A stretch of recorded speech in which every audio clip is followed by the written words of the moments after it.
সামনে যে নির্বাচন আসছে আগামী ফেব্রুয়ারিতে, আমি বিশ্বাস করি বাংলাদেশের মানুষ এবং ঢাকা 18 আসনের মানুষ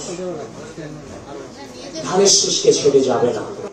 নির্বাচন নিয়ে সংশয় তৈরি হচ্ছে, কারণ একটি অংশ এক এক সময় এক এক ধরনের কথা বলছে বলে অভিযোগ করেছেন বিএনপির স্থায়ী কমিটির সদস্য গয়েশ্বর চন্দ্র রায়।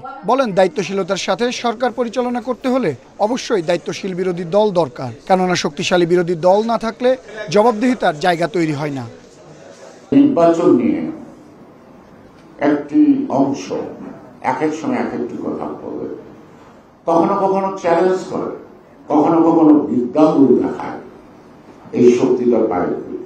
বিকেলে রাজধানীর উত্তরায় বাংলাদেশ ক্লাব মিলনায়তনে ফ্লাই স্কুল এর উদ্যোগে এবং বিএনপি ঐক্যবদ্ধ 18 আসনের সহযোগিতায় রাষ্ট্র কাঠামো মেরামতে 31 দফা বাস্তবায়নের আলোকে রাষ্ট্র গঠনে চিন্তাশীল তারুণ্যের ভাবনা শীর্ষক আলোচনা সভায় এসব কথা বলেন গয়েশ্বর।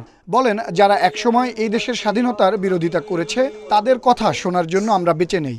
এই সময় তিনি দেশ বিরোধীদের কথা শোনার তীব্র সমালোচনা করেন। রিজনেবল বিরোধী দল পার্লামেন্টের মাস্ট আদারওয়াইজ ইমব্যালেন্স হয়ে যায়, সরকার অটোমেটিক্যালি স্বৈরাচার হয়ে যায়, তা তো তার জবাব দিতে হয় না। সেই কারণেই ভবিষ্যতেও কিন্তু দায়িত্বশীলতার সাথে দরকার। সরকার চালাতে চাইলে দায়িত্বশীল বিরোধী দলও খুব বেশি প্রয়োজন। এ সময় ঢাকা মহানগর উত্তর বিএনপির সদস্য সচিব মোস্তফা জামান বলেন, গতানুগতিক রাজনৈতিক কর্মসূচির বদলে বিএনপি এখন জনসচেতনতা তৈরিতে শিক্ষামূলক কর্মসূচি আয়োজন করছে, যা সমৃদ্ধ বাংলাদেশ গড়তে সহায়তা করবে। গতানুগতিক যে আমরা পলিটিক্যাল প্রোগ্রামগুলো করতেছি, সেই প্রোগ্রাম থেকে বেরিয়ে এসে এই শিক্ষামূলক প্রোগ্রামগুলো করতে চাই। উনি আমাদেরকে ধন্যবাদও দিয়েছে এবং উনিও চায় এই ধরনের প্রোগ্রাম করে আমরা পুরো দেশের ছাত্র সমাজের মধ্যে গেলে আমাদেরকে সহায় দিতে পারি।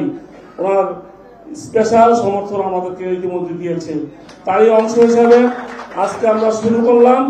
আশা করি সামনে আমরা এটাকে ব্যাপকভাবে বিভিন্ন এলাকায় আমরা ছড়িয়ে দিব।